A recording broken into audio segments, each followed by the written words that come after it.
Vamos abrir em Mateus capítulo 16. Mateus capítulo 16. Os versículos 13 até o verso 20. Eu quero convidar você a se colocar em pé, se quiser e puder. Não é obrigado, pode ficar sentado. Vale do mesmo jeito. Se quiser ficar em pé, bom, muda a posição e a gente tira um tempo numa outra posição para olhar bem o texto da palavra de Deus. Mateus capítulo 16, versículos 13 a 17. Aliás, 13 até 20. Indo Jesus para os lados de Cesareia de Filipe, perguntou aos seus discípulos: quem diz o povo ser o Filho do Homem? E eles responderam: uns dizem João Batista, outros Elias, e outros Jeremias, ou algum dos profetas. Mas vós, continuou ele, quem dizeis que eu sou? Respondendo Simão Pedro, disse: tu és o Cristo, o Filho do Deus vivo. Então Jesus lhe afirmou: bem-aventurado és, Simão Bar-Jonas, porque não foi carne e sangue que tu revelaram, mas meu Pai que está nos céus. Também eu te digo que tu és Pedro, e sobre esta pedra edificarei a minha igreja, e as portas do inferno não prevalecerão contra ela. Dar-te-ei as chaves do reino dos céus. O que ligares na terra terá sido ligado nos céus, e o que desligares na terra terá sido desligado nos céus. Então advertiu os discípulos de que a ninguém dissessem ser ele o Cristo. Senhor, é a tua palavra aberta, é o teu Espírito passeando aqui no nosso meio, são teus filhos, é o teu povo aqui reunido, Senhor, cantando, louvando, dedicando suas ofertas, seu coração ao Senhor, enfim, é o teu povo aqui, Senhor. Eu peço que o teu Santo Espírito transmita a cada um o valor imensurável da obra de Jesus por nós na cruz, e os desdobramentos desta obra na constituição da igreja, aquela que ele prometeu edificar, aquela que estava no coração do Pai antes da eternidade, aquela, Senhor, da qual nós fazemos parte hoje. Portanto, Pai, fala conosco, usa o teu Espírito hoje à noite de forma especial para falar ao nosso coração, e que as pessoas que aqui não te conhecem como Senhor e Salvador também sejam tocadas, Senhor, para te conhecer cada vez mais, te amar ainda mais e usufruir da graça, infinita graça que há em Cristo Jesus. Nós te rogamos isso em nome dele. Amém. Podem sentar.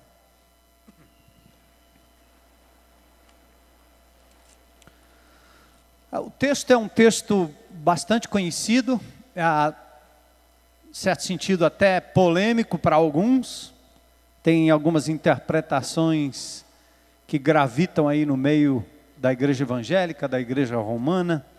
Jesus está indo para os lados de Cesareia de Filipe, e ali ele pergunta aos seus discípulos o que é que o povo está dizendo acerca dele. Aí uns dizem ele é Elias, ele é Jeremias, algum profeta. Era comum dizer que alguém que estivesse falando tal qual um ancestral antigo, dizia-se, é ele. Não tem absolutamente nada a ver com encarnação, nem de A, nem de B, nem de C, porque Jesus não tinha nada parecido ou semelhante a Elias ou a Jeremias ou coisa parecida.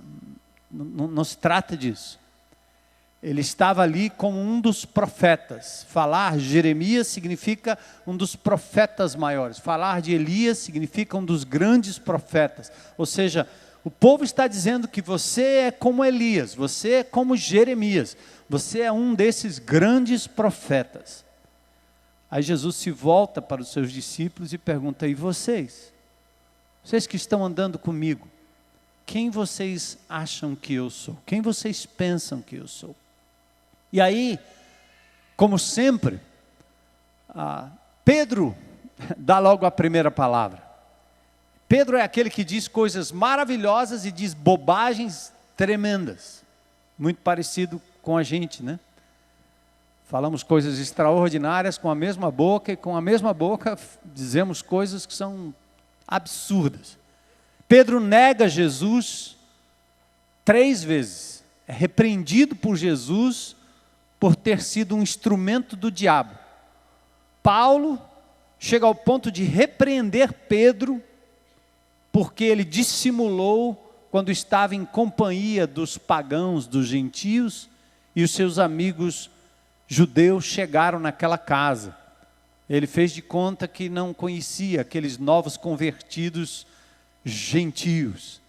E Paulo repreende duramente, Paulo relata isso em Gálatas, dizendo que ele não estava compreendendo a graça de Deus, que a graça de Deus ultrapassava as barreiras da discriminação de gênero, de nação, de etnia, ou seja o que for. Então, esse mesmo Pedro, que disse tanta bobagem em outros aspectos, em outros momentos, ele agora fala algo extraordinário. Tu és o Cristo, o Messias, o prometido em todo o Velho Testamento. Tu és o Filho do Deus vivo, Deus que se fez gente. E aí Jesus olha para ele e diz: João, ou aliás, Pedro, essa revelação não foi de carne e sangue. Ele está usando essa palavra para significar, não foi coisa humana. Isso é uma revelação dada pelo Espírito de Deus, pelo próprio Pai, pelo próprio Deus. Então o Senhor elogia Pedro por aquela declaração. E aí Jesus faz uma espécie de jogo de palavras com o nome de Pedro. Pedro, ou Cefas em aramaico, quer dizer pedra. E toda a declaração que era feita naquela época, geralmente era inscrita ou numa pedra ou num pergaminho, mas tinha aquela ideia de que uma declaração era como se fosse a pedra fundamental da fé. A gente tem lá no livro de Abacuque a recomendação do Senhor: escreve essas palavras em pedras, como um outdoor. Então Jesus se volta para Pedro e diz: pedra, sobre esta declaração, sobre esta pedra fundamental que você acabou de dizer, quem eu sou, de onde eu vim, sobre esta declaração, sobre esta pedra, sobre este fundamento, eu edificarei a minha igreja.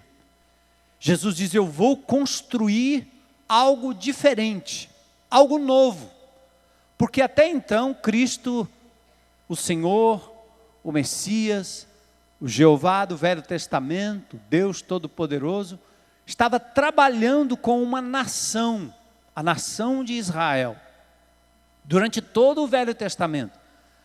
Chegado o Novo Testamento, há uma nova época agora em que o Senhor vai trabalhar através da sua igreja, do seu ajuntamento, daqueles que são chamados para fora. Então, alguns vão dizer: está vendo aí, Pedro é o Papa, porque ele é a pedra. Não, ele não é a pedra.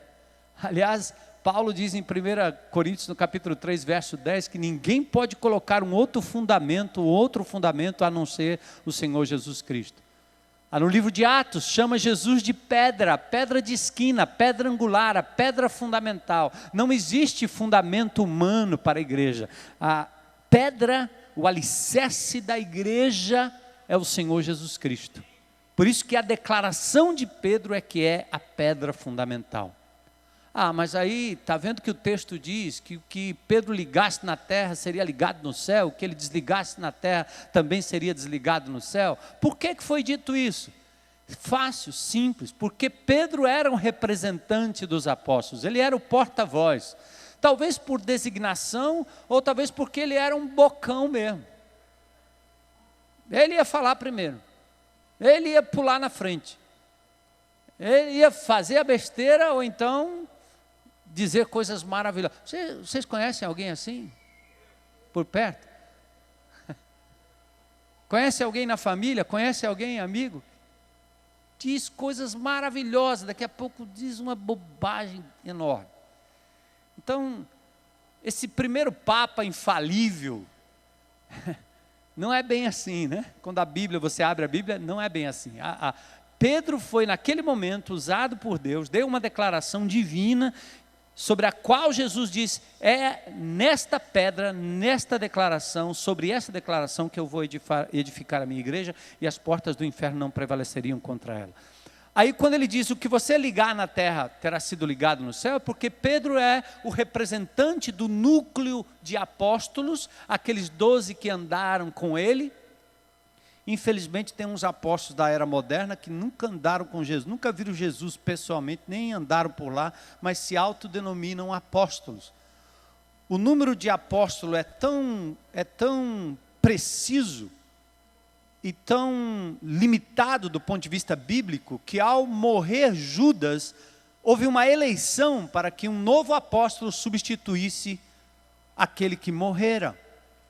Então, o apóstolo é tecnicamente aquele que esteve com Jesus, que viu Jesus, que recebeu de Jesus uma revelação. A autodenominação apostólica nos dias de hoje é uma farsa, é uma mentira, é uma tentativa de elevar o ser humano a uma posição a qual não lhe pertence. Mas Pedro era um apóstolo, Pedro era um porta-voz dos apóstolos.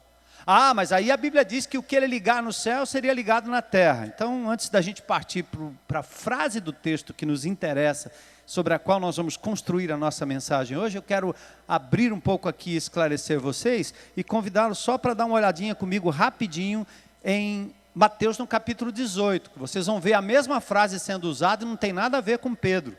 Aí diz assim no verso 15, se o teu irmão pecar contra ti, vai arguí-lo entre ti e ele só. Se ele te ouvir, ganhaste teu irmão. Estão vendo aí? Quem tem Bíblia?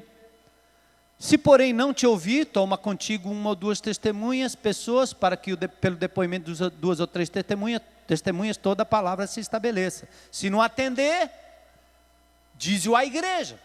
A ideia é a seguinte, você viu um crente fazendo bobagem, vai lá, puxa a orelha dele. Se ele não te atender, leva mais um. Não é para falar para o mundo inteiro, nem no Orkut, no Facebook, tá certo? Isso aí chama-se fofoca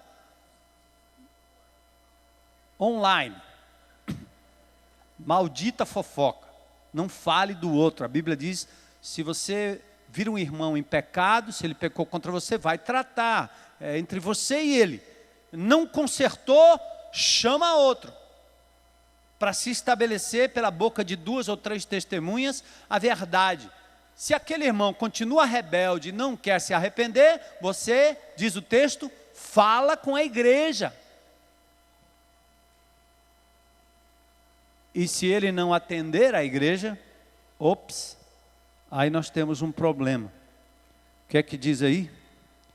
Se ele não atender, considera-o como gentio ou publicano, ou seja, considera que esse camarada é um inveterado pecador que está precisando de arrependimento. Não dá para ficar aqui não, amigo. Aí diz o texto do verso 18, em verdade vos digo que tudo o que ligardes na terra terá sido ligado aonde?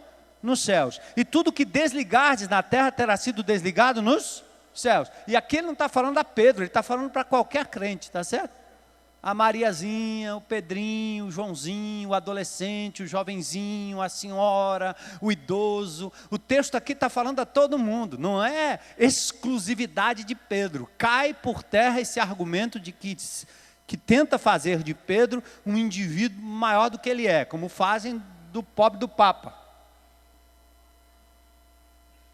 Então, o que ele está dizendo é o seguinte: quando você se reunir lá no seu grupo pequeno, quando você se reunir com a igreja de Jesus, num grande ou num pequeno ajuntamento, para tratar de uma questão de disciplina ou disciplinar de um irmão, o que essa igreja determinar aqui, consentir aqui, Deus está dizendo, eu estou dizendo amém lá. Você ligou aqui, recebeu de volta, em arrependimento, acolheu de novo, eu estou acolhendo lá também. Isso não quer dizer mandar para o inferno, devolver lá para o fogo do inferno, não é nada disso. É uma questão disciplinar, para que a igreja não seja um antro de pessoas sem compromisso com Deus, com a vida cristã, com a caminhada com Cristo, com arrependimento e etc. Tá bom? Então isso aqui é uma introduçãozinha sobre o texto de Pedro, que vale aí para você levar adiante. Mas onde eu quero realmente focar é nessa frase do Senhor Jesus Cristo: eu edificarei a minha igreja. Quem pode me dizer o que é a igreja? Quem poderia lhe dizer o que é a igreja? Igreja que a gente conhece normalmente gravita entre as catedrais. Nós temos em cada cidade praticamente uma catedral. A palavra catedral vem de cátedra. As dioceses, lá no início do primeiro século, os bispos eram estabelecidos em determinados locais, cidades centrais, e nesta cidade, os que exerciam a cátedra do ensino, eles então concentravam ali toda a gerência das demais comunidades ao redor. É preciso ser chamado cátedra, de catedral. Então, qual é a igreja que nós conhecemos hoje? Para nós, normalmente, ou é uma catedral, você passa ali e diz a igreja. Ou então, uma portinha daquelas de ferro, sobe e desce, que tem um nome bonito em cima, Igreja do Universo Encantador, do Senhor, da Laodiceia, da restauração, da libertação, da cura, batista, presbiteriana, assembleana, e aí vai o nome que você queira dar, né? O cara abre uma portinha lá, e você diz, ei, abriram uma igreja aqui. Tem um lugarzinho ali, próximo a João Cordeiro, que eu já passei ali, eu que já quis parar para olhar. Porque eu passei e vi um dia o título, igreja não sei da onde, não sei do que. No outro dia eu passei lá, tinha uns camaradas tirando mercadoria lá de dentro e botando num caminhãozinho e saindo bem rápido. Eu pensei, não deve ser Bíblia. Depois eu descobri que era um negócio meio estranho. Eu não fui investigar mais, porque eu não quis me encrencar. Mas deu vontade de chamar o Honda. Eu disse, cara, por que esses rapazes não tiraram esse nome daí? Se eles estão fazendo desse lugar, ou desse local, um depósito. Mas para a maioria de nós brasileiros, nós aprendemos que a igreja é um local físico.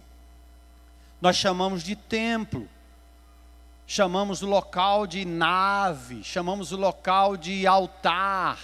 Nós trazemos conosco a linguagem romana, que nos mostra que a igreja, aqui, por exemplo, nós aqui falamos o seguinte, você já viu nossa igreja? O cara disse, não, é aquela tenda, fica lá no anel viário. O cara disse, eu pensei que era um circo. Não, é uma igreja. Tudo errado. Tem nada a ver.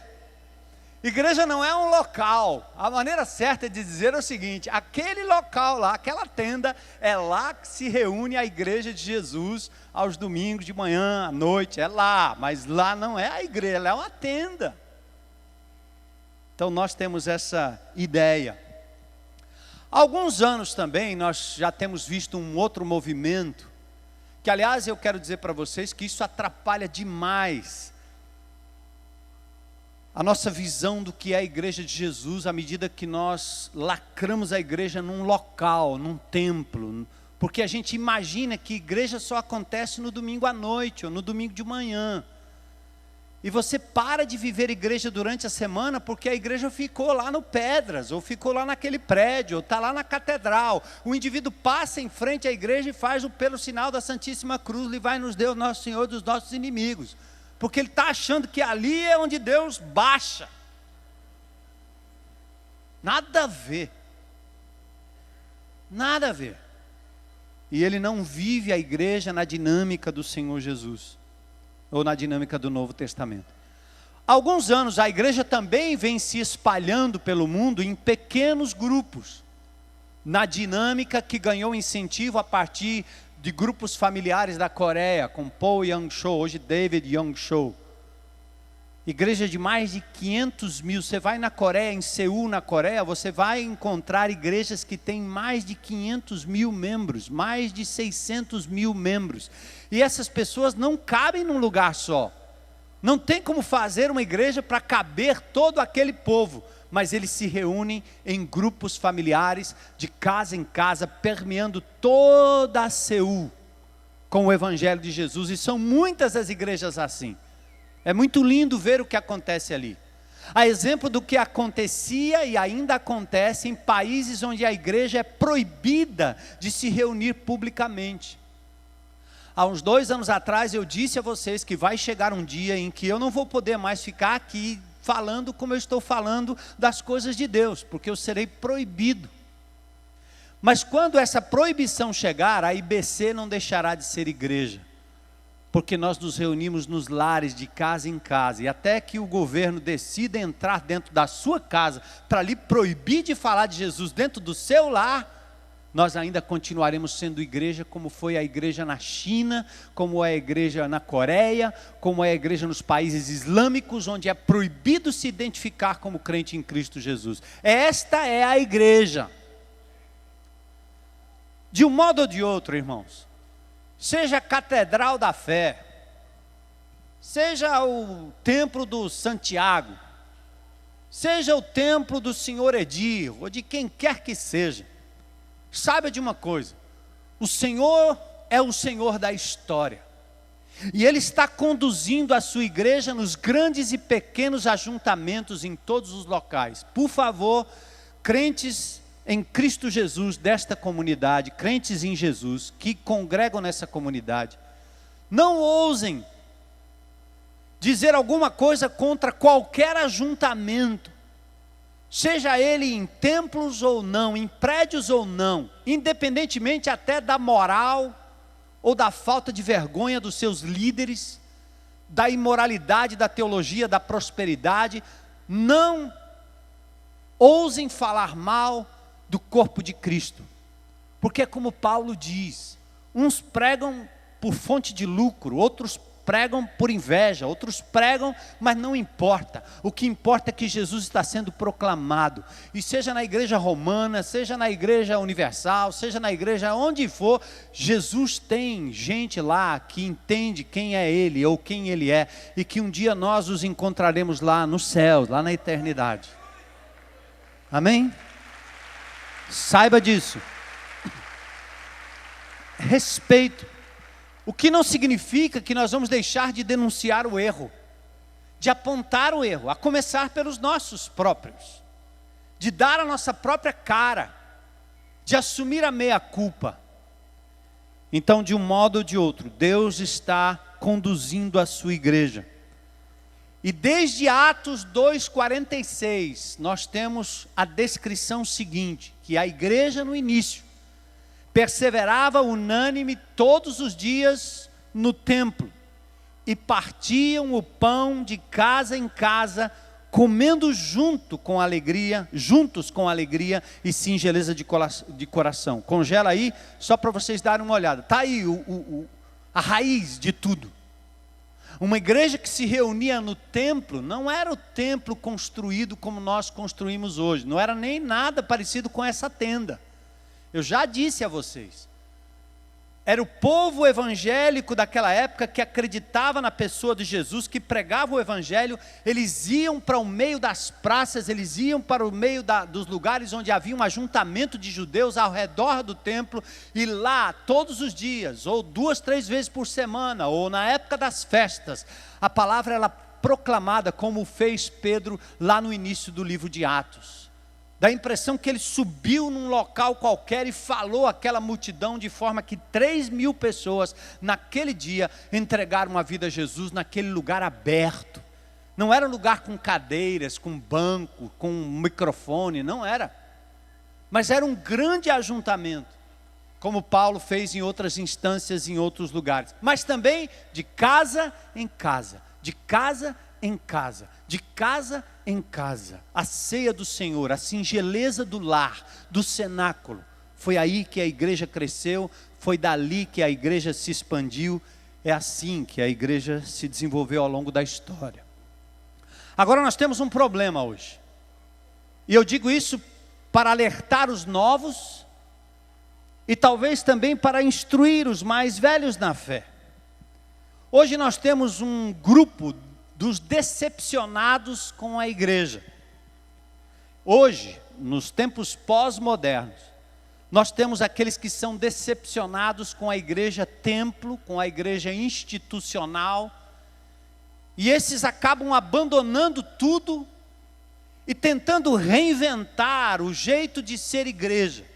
A Folha de São Paulo publicou, há um tempo atrás, uma reportagem de Antônio Góes e Hélio Schwartzman, dizendo que o número de evangélicos que não mantém vínculo com nenhuma igreja cresceu muito. O que é isso?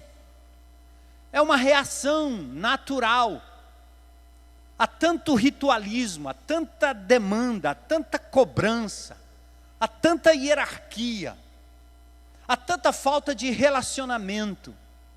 É quando a igreja se transforma num templo apenas, num espetáculo. É quando as pessoas são passivas. E toda essa estrutura romana que nós adotamos acaba complicando. Porque o homem que fala aqui na frente é o indivíduo que mais tem graça e poder e unção, e as pessoas simplesmente são assistentes, clientes passivos da graça. O local fica sagrado, mas ele vai para casa e já não tem mais nada de sagrado. E as pessoas acabam se decepcionando com isso.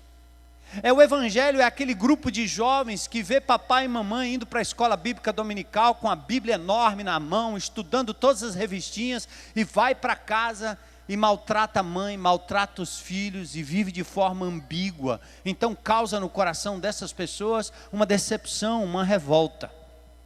Aí eles vão, desde a ficar individualmente isolado, até reuniões informais que evitam qualquer sombra de autoridade, já não tem mais pastor, já não tem mais liderança sou eu mesmo, é Deus que está assim, acima da minha cabeça, já não tem nenhum nome, e alguns chegam ao ponto de afirmar, ouçam isso, eu sou a igreja, ou a igreja sou eu. É triste, porque talvez com algumas razões que se tenha para criticar a igreja, não é justo fazer como um pêndulo e ir para o outro lado extremo a ponto de dizer que o indivíduo é a igreja e que a igreja é o indivíduo. É falta de perspectiva do que diz a palavra de Deus. Aliás, o movimento dessa igreja sem nome já virou um nome, um movimento, uma denominação. São aqueles que se auto-intitulam cidadãos do reino, ou apenas discípulos. Esse movimento geralmente agrega aqueles crentes decepcionados com a qualidade da igreja, que eles mesmos ajudaram a poluir. Os caras estavam numa igreja, estragaram a igreja, e depois ficaram enjoados dela, saíram. Decepcionados. Geralmente é esse o perfil. Mas só para dizer uma coisa, amados, presta atenção. O isolamento jamais terá a bênção do Senhor. Provérbios 18:1 diz: quem se isola busca interesses egoístas e se rebela contra a sensatez. Não se isole jamais. Não se permita ficar isolado. Aliás, eu quero usar uma ilustração assim. Veja bem. As pessoas se decepcionam com a igreja como se decepcionam com o casamento. o casamento do meu pai não deu certo, minha mãe e meu pai só brigaram, confusão. Então, por causa disso, eu jamais quero pensar em casamento. Eu me junto com uma, depois se não der certo, me ajunto com a outra. Eu não quero legalizar meu casamento, eu não preciso nada dessa formalidade. O importante é que a gente se ama, a gente junta os trapos, tem 3, 4 filhos, e se amanhã eu resolver, eu troco, pego outra, faço filho de novo, e assim é a minha definição de casamento. Esses indivíduos que saem debaixo do guarda-chuva de uma igreja local, eles têm mais ou menos esse perfil, porque eles estão decepcionados com a igreja, eles acabam ignorando o que Deus diz sobre ela e o que Deus quer de você em relação a esta igreja. Da mesma forma que se decepcionam com o casamento e dizem, eu não preciso de negócio de casamento, o negócio é eu me junto e acabou, eu faço do jeito que eu quero, e eles redefinem o casamento para escapar daquilo que Deus diz, deixa o homem pai e mãe, une-se a sua mulher e tornam-se os dois uma só carne. Hebreus capítulo 13, verso 4 diz que o casamento é uma instituição que deve ser prezada e honrada entre todas. O casamento deve ser honrado por todos, o leito conjugal conservado puro, porque Deus vai julgar os imorais e os adúlteros. E pasmem, amados irmãos, viver isoladamente fora do corpo de Cristo é estar completamente desprotegido da autoridade divina, desprotegido do guarda-chuva divino e entregue ao inimigo de Deus, num isolamento que morre, que não frutifica.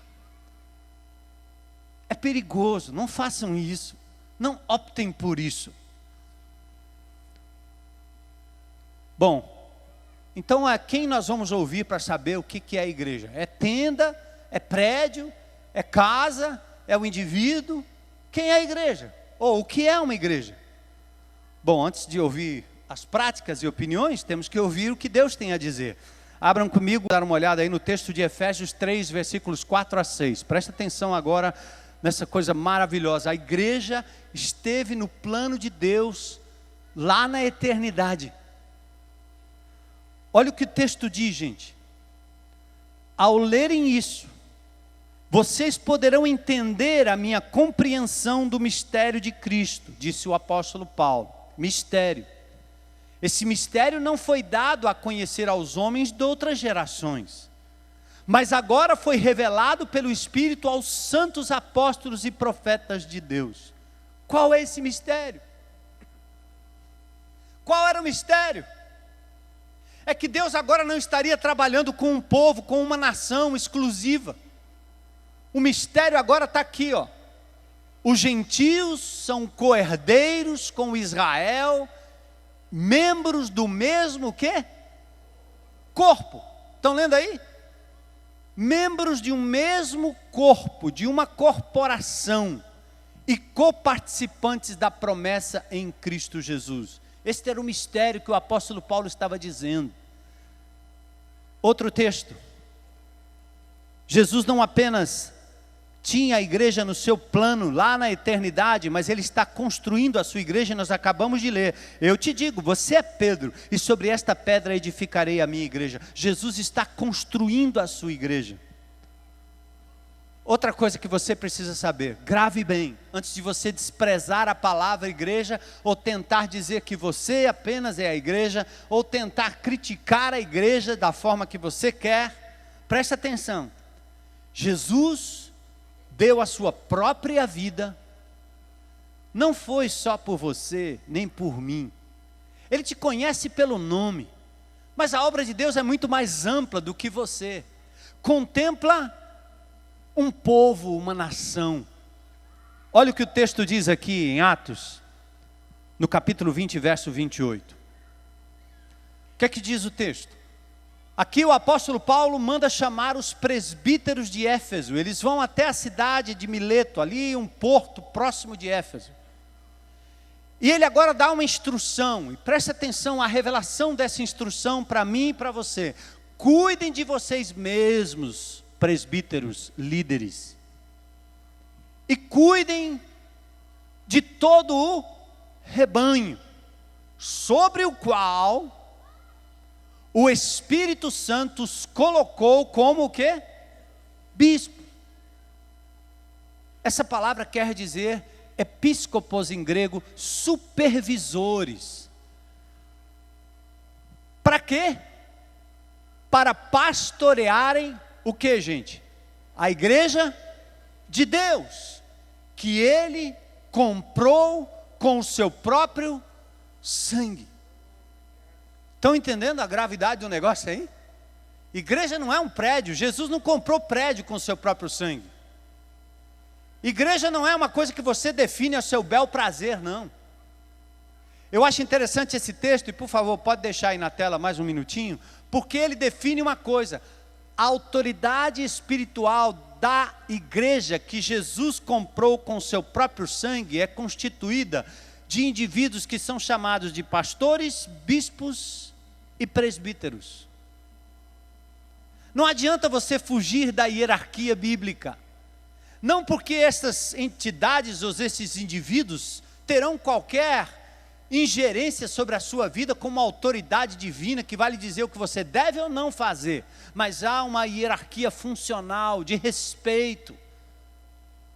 Há uma forma em que você se submete a uma liderança que precisa ser santa, que precisa andar com Jesus, que precisa modelar Cristo na vida, na família, na casa, no trabalho, em tudo que faz.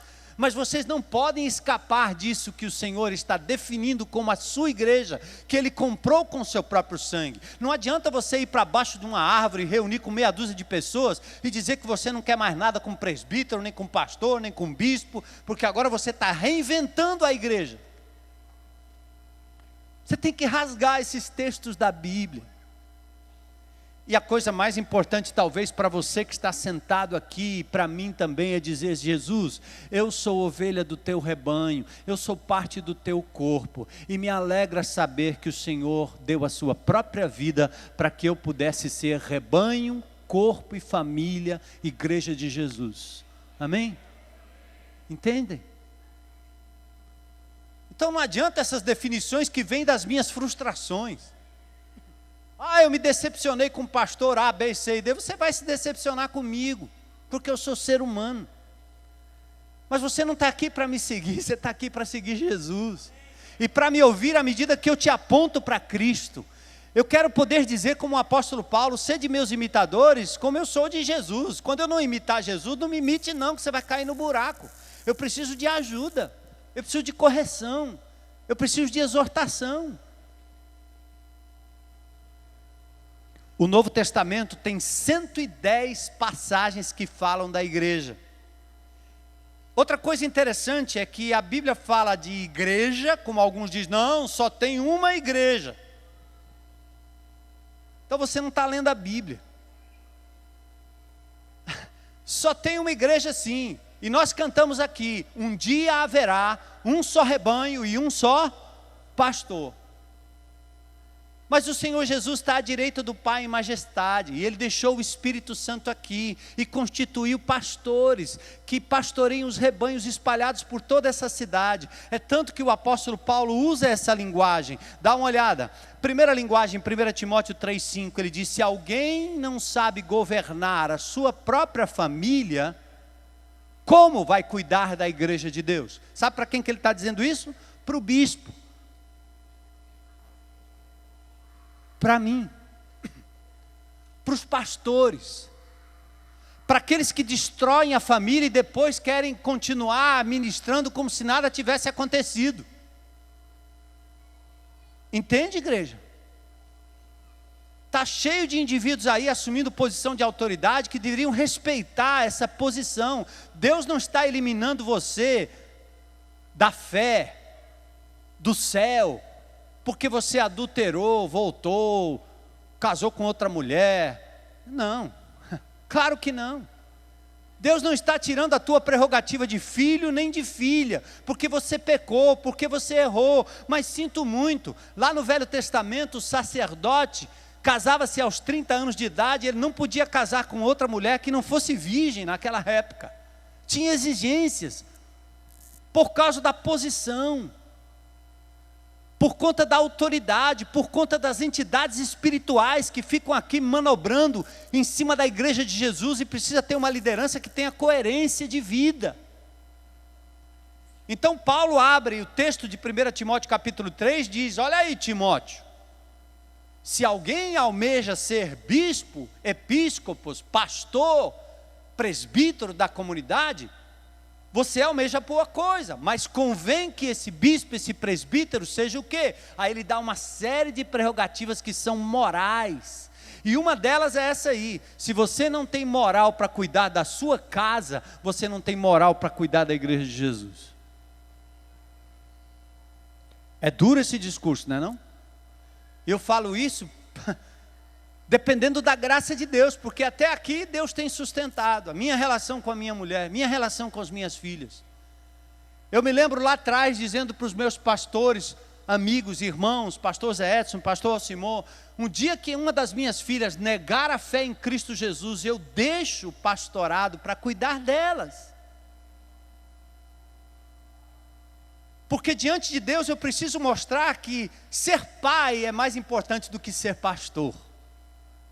Eu preciso mostrar diante de Deus, dos irmãos e dos demônios que ficam gravitando, tentando arrebentar o testemunho da igreja na cidade, avacalhando a fé, fazendo com que as pessoas riam-se, ou riem-se do evangelho.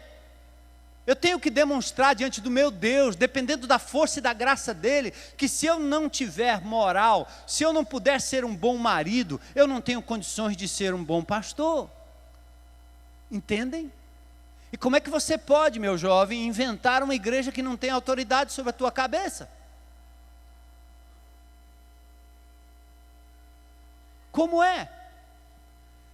Então Paulo não apenas fala da igreja de Deus, mas olha outra frase que ele usa, interessantíssima.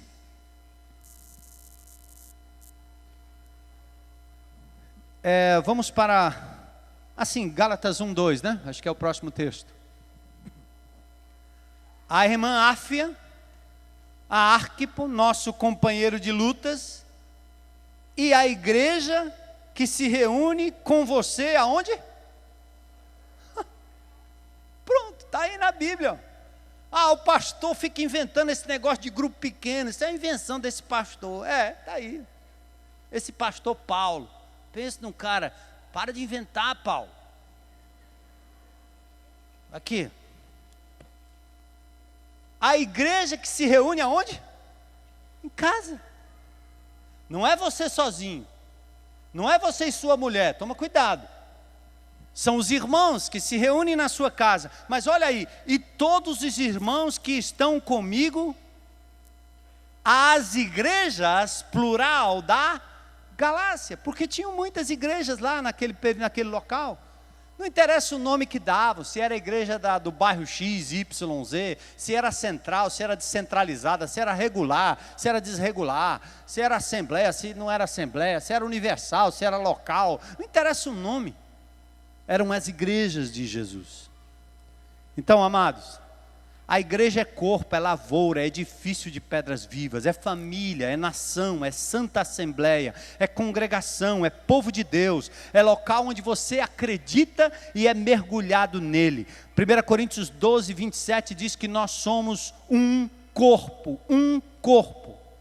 Ora, vocês são o corpo de Cristo, e cada um de vocês individualmente membro do corpo. Você é membro do corpo, você não é corpo.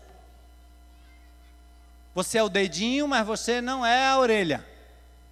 Você pode ser o nariz, mas você não é o dedão. Mas quando você se reúne com seus irmãos, vocês compõem esse corpo maravilhoso, cheio de dons, cheio de talentos, onde o ensino não fica só na prerrogativa do pastor que tem o dom de ensino, ou do indivíduo que trava você numa sala para te ensinar. Alguém me perguntou esse dia, onde é que estão as pessoas com o dom de ensino nessa igreja? Ora, eles estão espalhados nos PGs. Onde é que estão as pessoas que têm o dom de misericórdia? Eles devem estar no Ministério Alcance. Estão não, eles estão nos PGs. Porque aqui tem gente que tem dom de ensino, tem gente que tem dom de misericórdia, tem gente que tem dom de contribuição, tem gente que tem dom de administração, mas tem gente que tem dom de edificar através do canto, através do instrumento. Só que nós temos um problema. Qual é o problema? É porque o indivíduo só acha que ele é professor quando ele pega o microfone na mão. Toma. Ele só acha que ele pode cantar se for ali, atrás daquele piano, daquele teclado. Ele só pode tocar o violão se for ali, atrás da guitarra. Ele só pode ensinar se ele tiver com uma revistinha na mão, uma classe de escola bíblica e todo mundo sentado na frente dele. A falência da escola bíblica já vem há anos. Você começa com 1000 alunos, termina com 300. Começa com 100, termina com 10. E o ensino fica na mão de meia dúzia.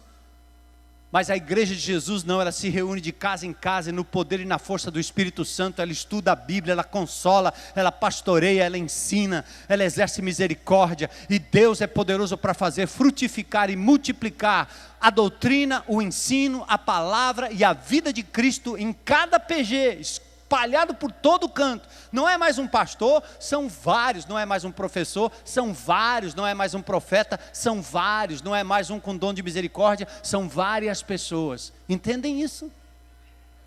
Porque vocês são sacerdotes e sacerdotisas de Jesus. Vocês têm o Espírito como eu tenho. Isto é igreja. Isto é corpo. 1 Coríntios 12, 12 a 14. Olha aí, olhe comigo. Assim como o corpo é uma unidade, embora tenha o quê? Muitos? E todos os membros, mesmo sendo muitos, formam o quê? Um só corpo. Assim também com respeito a Cristo.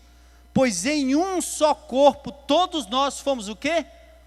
Batizados em um único Espírito. Atenção os batistas de plantão. Você encosta perto de um pentecostal, do neopentecostal, ele diz, você é muito bom, mas só falta ser batizado com o Espírito Santo. E só falta falar em línguas. Esse é o que sempre diz, aquele pastor, uma benção. Já imaginou se ele fosse batizado com o Espírito Santo e falasse línguas? Aí ninguém segurava mais. Eu tenho que dizer, meu amado, no dia que eu entreguei a minha vida a Jesus, há mais de 30 anos atrás, o Espírito de Deus me pegou e me mergulhou no corpo, me batizou e me fez parte da igreja do Senhor Jesus. Isso é batismo no Espírito Santo. Entendeu? Então, ó, você não é cidadão de segunda categoria não, crente, batistão. Bate o pé aí, diga, eu sou batizado com o Espírito Santo, meu amigo. E qual é o dom? É o samba de uma nota só? Todo mundo tem que falar línguas? Negativo, meus dons são outros. Quisera falar em línguas, mas se não houver interpretação, está falando no ar. Paulo disse, eu prefiro profetizar e dizer palavra que o povo entende, do que dizer aquilo que ninguém entende. Ele não proíbe o falar em línguas, o falar em línguas é um dom, não é o dom. No dia que eu entreguei a minha vida a Cristo, o Espírito de Deus entrou na minha vida, e eu fiquei com um desejo tremendo de falar do amor de Jesus, de pregar nas praças, no meio da rua. Eu saía com Heloísa, com a Kombi, um microfone ligado, com a bateria lá, no meio da poeira, não tinha ninguém me ouvindo e eu pregando. Dias depois, meses depois, nasceu uma igreja, a gente invadiu um bar, eu fiquei orando, Deus, tira aquele bar dali, porque os bêbados passam, porque eles estão bêbados, eles não conseguem me ouvir direito, eu vou pregando, e eles passando, eu vou pregando. Um dia eu dizia, Elô, aquele bar ali, ó, vai ser ali, e eu jovenzinho pregando no meio da poeira, novo convertido, cheio do Espírito Santo, pregando, e a poeira batendo, e ela com flanelógrafo, contando historinha para as criancinhas, bêbado passando. Não demorou muito, o bar fechou, nós alugamos aquele bar, entramos para dentro daquele bar, e ali começou a Igreja Batista, lá do Jardim Palmira, em São Paulo, ainda está lá, perto da Fernão Dias, vai lá. Muitos foram convertidos, muitos pastores nasceram dali, porque Deus usou um jovenzinho cheio do Espírito, batizado com o Espírito Santo, para usar o dom que Deus deu, que não foi o mesmo que deu a você. Meu amigo, já imaginou se todo o corpo fosse olho, um olhão, Big Brother? Já pensou se todo o corpo fosse ouvido? Um orelhão ambulante saindo por aí. Essa é a deformidade. Querem uniformizar os dons, dizer que você só é poderoso e do poder se você estiver falando línguas. Vai lá, meu irmão, você tem dom de misericórdia, exerça a misericórdia, vá para os presídios, vá para o Lar da Paz, para o Grão de Mostarda, vai lá, vá para as comunidades. para falar do amor de Jesus. Isso é a igreja. O corpo não é composto de um só membro, mas de muitos. Através dos séculos, homens e mulheres tentaram desfigurar a igreja, descaracterizar a igreja, para justificar corações rebeldes. Gente que não se encaixa, gente que não se enquadra, gente que não abre a vida. E depois reclama. É claro que a igreja tem errado. Nós temos errado. Nós não fazemos tudo certo. Outro dia tivemos que pedir desculpa, porque o pastor pregou sobre não come açúcar, não come besteira, e a gente serviu chilitos para todo mundo. O pobre do Aristides teve que ir lá na frente, perdão irmão, perdão. Outro dia eu falei do água de coco, né? Mas eu nem sabia, não era da cantina não, os irmãos estão levantando fundos para o acampamento. Ô pessoal da cantina, compra água de coco aí. Nós erramos. A gente pensou que era de um jeito, depois era de outro, os irmãos entendem, a gente pede perdão, volta aqui com honestidade e sinceridade. Pastor Tomás diz uma coisa interessante. Ele disse assim, rapaz, ao invés de igreja, a gente devia chamar de clube de futebol, porque o torcedor, o bicho apanha, o time dá errado, o técnico não presta, o jogador não presta, cai para a segunda, para a terceira, para a quarta, para a quinta divisão, ele não deixa de ser torcedor. Mas o crente não. O pastor não olhou para ele, não foi na casa dele, ele não gostou do louvor, porque não estava muito animado, ele troca de time. E o pior, que torcedor do Fortaleza não quer nem ver o torcedor do Ceará. No meio evangélico é diferente. As igrejas estão aí fora só procurando os peixinhos das outras denominações. Alguém quer virar a camisa? Vem para cá engrossar nossas fileiras. Estão pescando em aquário alheio. Por que vocês não vão para o inferno? Não é para ir para o inferno não. Invada a porta do inferno. Calma aí.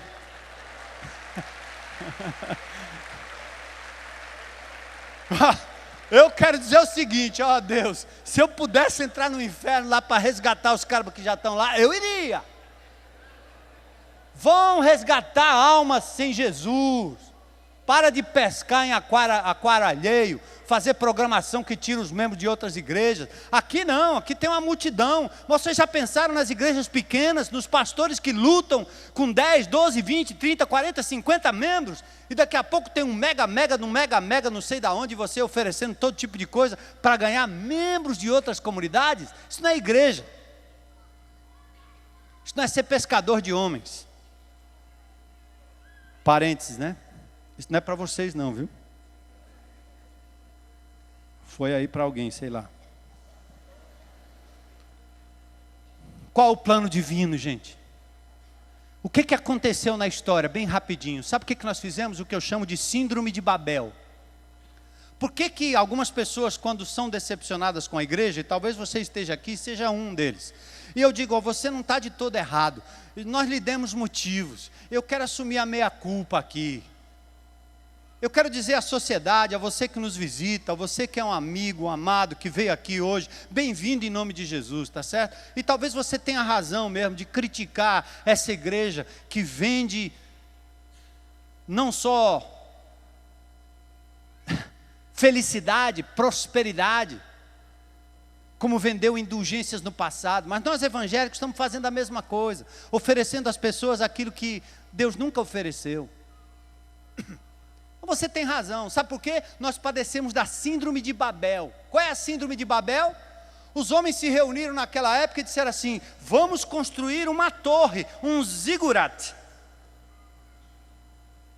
uma pirâmide, uma torre, para a gente alcançar os céus, ou seja, o ser humano tentando fazer com sua própria força e recurso, um meio de estabelecer intimidade com Deus. Não funciona.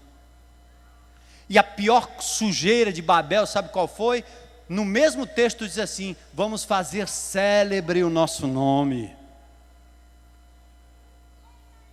O que quer dizer isso? São os homens querendo se projetar, é o cara querendo espaço, é o cara querendo título, é o cara querendo se projetar, é o indivíduo querendo poder. Está aí, ó. Vinde, edifiquemos para nós uma cidade, uma torre cujo topo chegue aos céus, e vamos tornar célebre o nosso nome. Olha aí o que está acontecendo.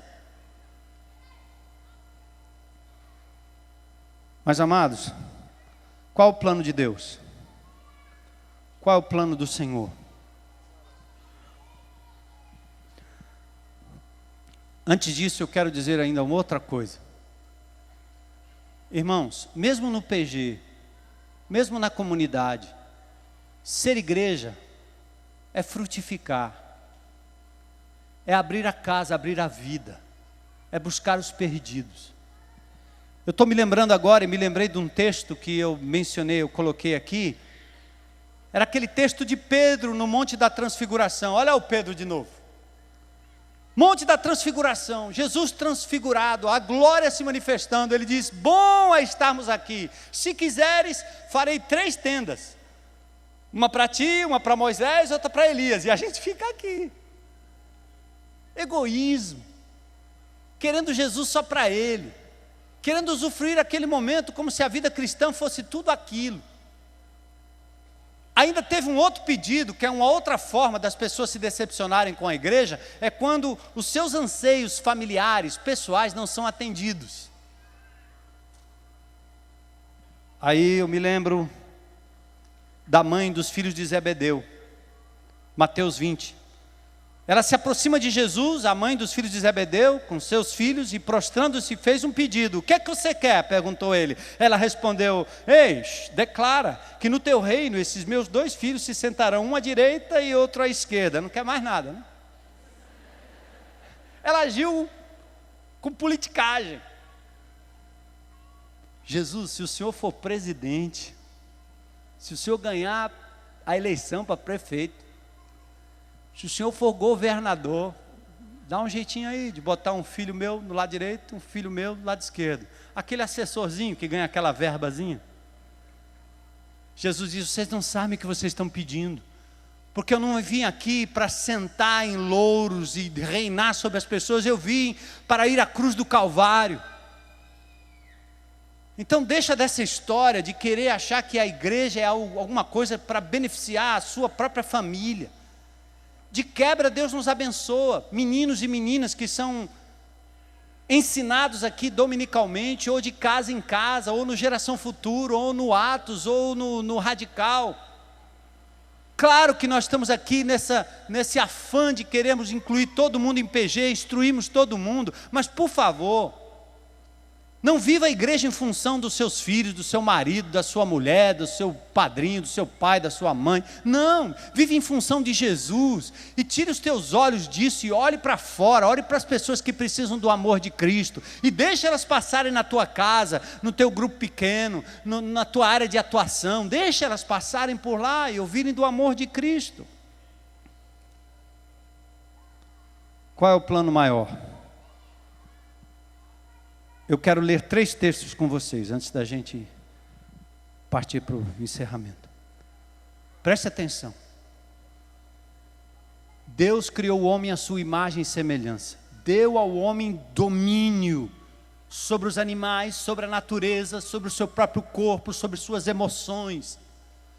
O homem virou as costas para Deus.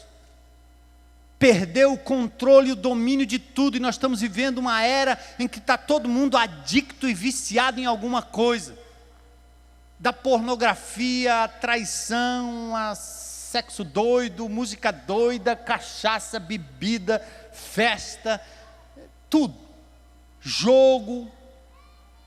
Nós estamos sem controle, a sociedade está sem controle. O que era um problema, um pecado, uma coisa virou vício. E agora uma patologia. Está todo mundo doente nesse sentido, porque perdemos o controle. Aí o que é que Deus fez? Ele bolou uma forma de resgatar e retomar o controle de todas as coisas.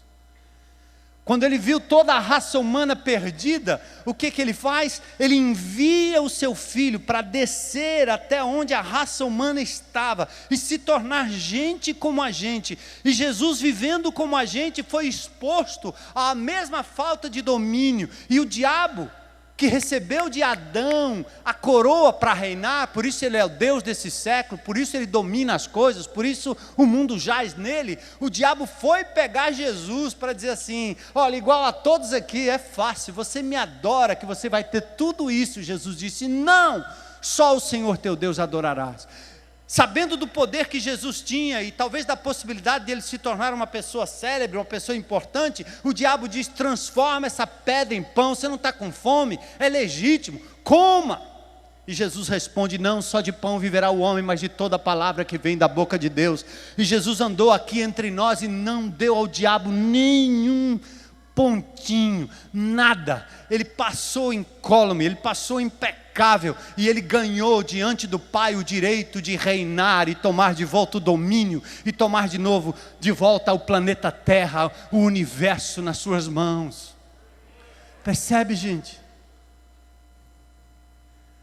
E esse Jesus não podia fazer isso sozinho, e por isso agora ele constitui para si mesmo um povo.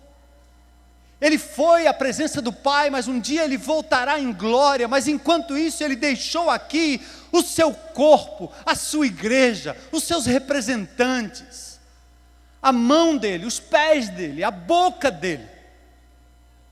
E nós somos esses representantes, a igreja gloriosa de Jesus, a noiva que ele está preparando. Dá uma olhada nesses 3 textos para você entender essa coisa fantástica. Está aí, tá? Começa por Colossenses.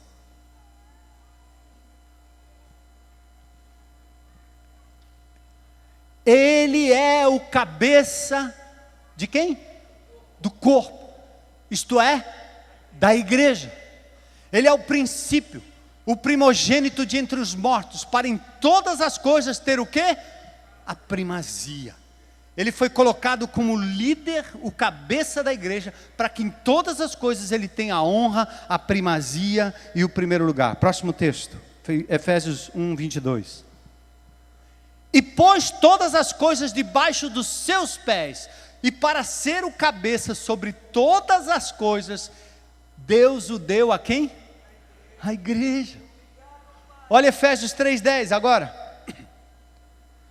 Para que pela igreja, se os demônios da loucura, do vício, da traição, da sensualidade, do roubo, da mentira, da injustiça, da corrupção, se eles estão dominando esse mundo tenebroso, presta atenção o que Deus está fazendo com um exército, com um grupo.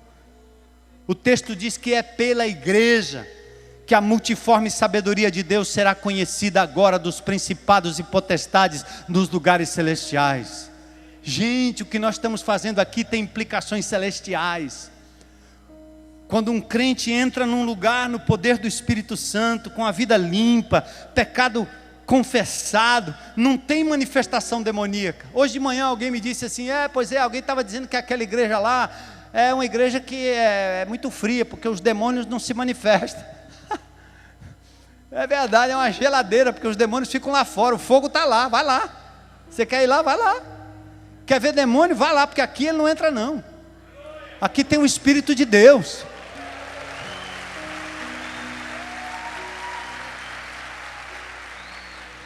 Quando você entra numa casa carregada, complicada, cheia de idolatria, e você vê um convertido lá dentro, o ambiente começa a mudar, não é não? Agora o mais lindo de tudo, você quer ver o final de tudo? Para você sair de um conceito daqui, com o conceito de que vale a pena ser membro do corpo de Cristo vivo na terra, vale a pena ser igreja, que se reúne debaixo da tenda, debaixo de um prédio, debaixo de uma mangueira, que se reúne de casa em casa, que ama os irmãos, que se sente parte, que pastoreia mutuamente, que se sente ligado um ao outro, que não se isola, mas que comunga, que está junto, que tem comunhão. Quer saber o final? Abram comigo ou veja o texto aí. Olha que coisa.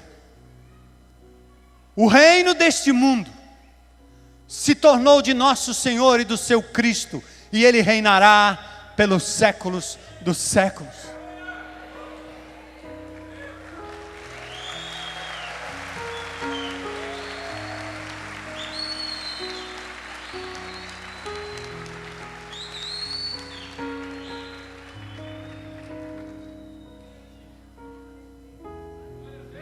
Gente, esse é o final da história.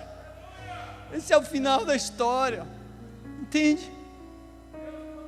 E Jesus não quis fazer isso sozinho. Ele não quis fazer isso com uma palavra. Ele disse várias vezes: se eu quisesse, eu mandava uma legião de anjos para acabar com tudo isso aqui agora. Mas Ele preferiu usar pessoas como eu, como você. Pessoas frágeis. Pessoas em processo de restauração. Ele resolveu colocar no corpo, na mente de crianças, de jovens, de pessoas com vidas quebradas, um poder, o próprio Espírito Santo, para levar adiante essa obra. E está acontecendo e vai acontecer. Nós vamos continuar invadindo as cadeias, os buracos, os lugares tremendos, os lugares mais terríveis. Você está sendo enviado. Tem pessoas na sua vida que eu jamais alcançaria. Tem pessoas que eu jamais poderia cuidar como você vai cuidar, porque o Espírito de Deus colocou isso no seu coração. E o final de tudo isso é que a igreja de Jesus vai resgatando um povo para si mesmo. E Cristo reinará para sempre. Ame a sua igreja. Valorize quem você é. Glórias ao teu nome, Senhor. Interessante que lá no livro de Efésios o apóstolo Paulo diz: marido, amem suas mulheres como Cristo amou a igreja e se entregou por ela, para santificá-la, purificando-a pela água da palavra, mediante a palavra, aliás, para apresentá-la a si mesmo, igreja gloriosa, sem mancha, nem ruga, nem coisa semelhante. Jesus não sai correndo, Ele não desiste de nós, Ele não vai para outra congregação, Ele continua nos santificando e nos amando. E seja leal, não a mim, mas à igreja de Jesus. Seja leal ao corpo de Cristo, não desista não. Para onde você for, vai ser a mesma coisa. Você vai enfrentar as mesmas coisas, os mesmos problemas. Não precisa mudar de time. Fique firme com Jesus. E entenda que a sua missão aqui é abençoar os irmãos que estão aqui ao seu redor. E ser abençoado por eles também. E buscar aqueles que estão perdidos. Glória a Deus. Baixa a sua cabeça aí em oração um minuto. O mistério revelado. Cristo em nós, a esperança da glória. Cristo em mim, Cristo em nós. Glórias ao teu nome, Jesus. Somos igreja, igreja presente, igreja viva. Igreja que está em processo de restauração. Age em nós, Senhor. Age em nós e através de nós. Eis-nos aqui, Senhor. Que o teu povo valorize a obra maravilhosa, o mistério, o poder, a graça que é derramada nessa terra através da igreja, corpo de Cristo. E hoje à noite eu quero também perguntar se tem alguém aqui que gostaria de dizer: hoje eu entendi que Jesus Cristo é o único Senhor, o único Salvador, que Ele está construindo um povo, uma família, e eu quero fazer parte, eu quero deixar a minha vida tão submissa ao inimigo de Deus, às coisas do mundo. Eu quero hoje à noite dizer: Jesus, Tu és meu Senhor, Tu és meu dono, limpa a minha vida, livra-me do mal, livra-me, Senhor, do vício, livra-me daquilo que me amarra, que me prende. Hoje à noite tem alguém aqui? Levanta a sua mão dizendo: eu quero Jesus como meu Senhor e meu Salvador. Deus lhe abençoe, Deus lhe abençoe. Mais alguém hoje à noite? Ali, louvado seja Deus, ó. Glória a Deus, glória a Deus. Tem mais alguém hoje à noite? Coragem para dizer: eu quero andar com Jesus, amém. Louvado seja Deus, aleluia. Quero fazer parte desse corpo, dessa igreja gloriosa que o Senhor está levantando na terra. Mais alguém? Mais alguém? Coragem para dizer: hoje é meu dia, eu quero publicamente me identificar com Jesus. Sou dele, quero ser dele. Aleluia. Louvado seja Deus.